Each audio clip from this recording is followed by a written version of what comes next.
আফজাল ভাই না? আফজাল ভাই, আফজাল ভাই, ওই আফজাল ভাই, দাঁড়ান ভাই একটু, আপনার লগে দুটো কথা আছে ভাই, দাঁড়ান ভাই।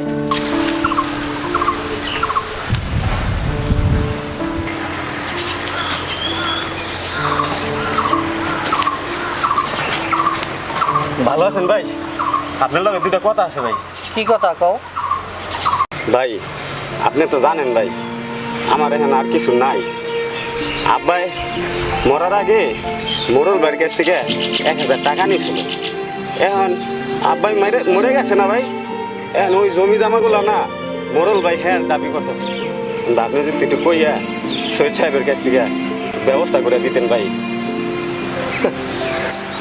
সৈয়দ সাহেব তো তোমার ভাই, তোমার বাপের যে মানে দাদা আর তার সৈয়দ সাহেবের বাপের দাদা, এরা তো দুই ভাই ছিল, আপন দুই ভাই।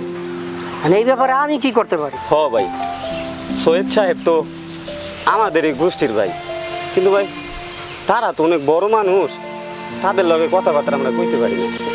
আপনি তো ভাই ঢাকা তার অফিসে কত চলাফেরা করছেন, উঠা বসা করছেন, আপনি ভাই একটু কিছু কইয়া দিতেন, আপনার কথা তো মানবো, আমার লিগে একটু কইলে ভাই উপকার হইতো। আচ্ছা ঠিক আছে, সৈয়দ সাহেব তো পরশুদিন বাড়িতে আসতেছে, তুমি যাই তার সাথে একটু দেখা দিও, এরপরে আমি দেখ মানে বিষয়টা আছে। আচ্ছা ঠিক আছে, আসসালামু আলাইকুম ভাই। ওয়ালাইকুম আসসালাম, যাও।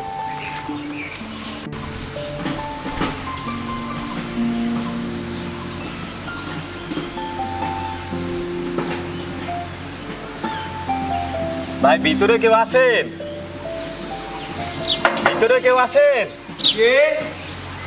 ভাই আমি। কার চাই? সৈয়দ ভাই কি বাসায় আছে? পাই না, স্যার কও স্যার। উনি ঢাকা থেকে অনেক জার্নি করে এসেছে, উনি আর ঘুমাইতেছে। আজকে কোনো কথা বলবো না। ভাইয়ের সাথে একটু কথা আছে। পরে এসে তুমি যাও। আচ্ছা ঠিক আছে ভাই।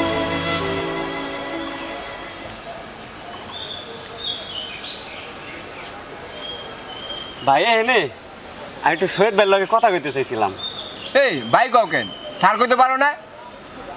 স্যারে এখন গোসল করতেছে, গোসলের পর দাওয়াত আছে, দাওয়াতের পরে তুমি পড়াইছো। আমার কাজ আছে, আমি এখন যাবো। যাও পড়াইছো, তুমি এখন কথা বলবো না।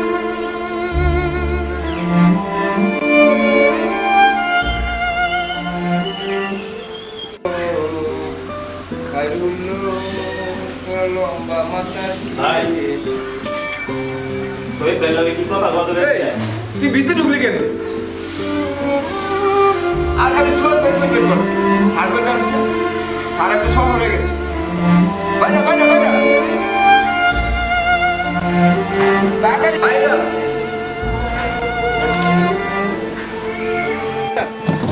ভাই 10 টাকার ছোলা দেন। ঠিক আছে ভাই।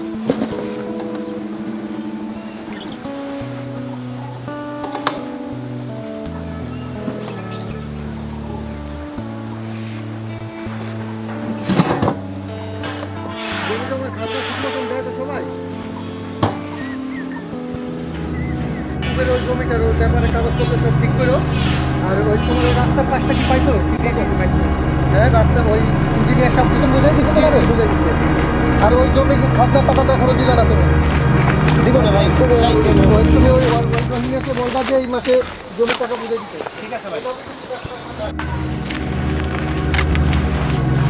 এটা কি জয়নাল না? জি ভাই, জয়নাল। জয়নাল, জয়নাল না? সালাম ভাই, ভালো আছেন ভাই? ভালো আছে ভাই। কি অবস্থা? বাবা মারা যাওয়ার পর থেকে তো তুমি আসো না আমার বাসায়, দেখিও না ভাই। ভাই বেড়াদার যদি বাড়িতে আসে ভালো লাগে ভাই। বাড়িতে আসো না কেন? তুমি আমার বাড়িতে আসবো ভাই সব সময়। আমি তো ভাই আপনার খোঁজে গেছিলাম ভাই, 3 দিন গেছিলাম ভাই, কিন্তু আপনি নাকি ঘুমানো ছিলেন। তা কারোর সাথে তোমার দেখা হয় নাই? হয়েছিল ভাই, আপনার দারোয়ান আছে না, দারোয়ানের সাথে দেখা হয়েছিল। একদিন বলল আপনি নাকি দাওয়াতে যাইবেন, আর একদিন বলল আপনি নাকি ব্যস্ত। তা কেউ ডাক দিয়ে দিতে বলতা। সে আপনার সাথে আমার দেখা করতে দেয় নাই ভাই। কি কামাল মিয়া, তুমি তো আমাকে কিছু বললা না?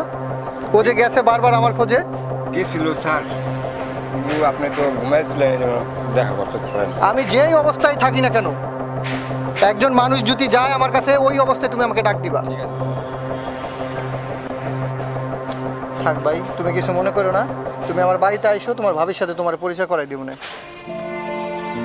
আপনি তো জানেন ভাই, আমার বাবা মোরলের কাছ থেকে 1000 টাকা ধার আনছিল। আমার বাবা মৃত্যুর আগে এর পরিশোধ করতে পারে নাই।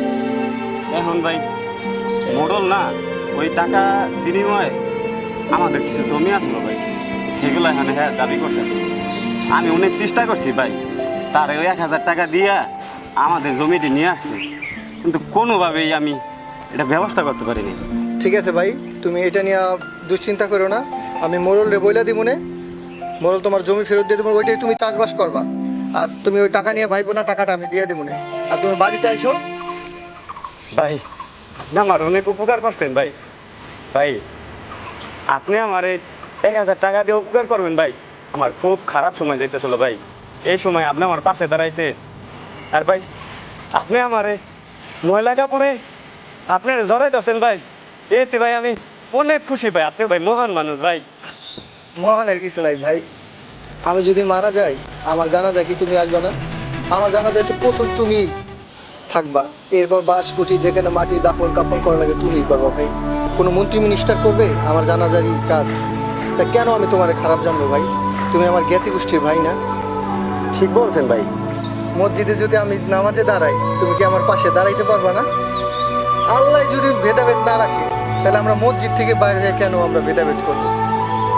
ভাই আপনার মতো যদি এইভাবে উচ্চ শ্রেণীর মানুষগুলা এইভাবে ভাবতো, তাইলে ভাই সমাজে এই গরিব ধনীর ভেদাভেদ থাকতো না ভাই। ভাই আপনি আসলে ভাই একজন মহান মানুষ।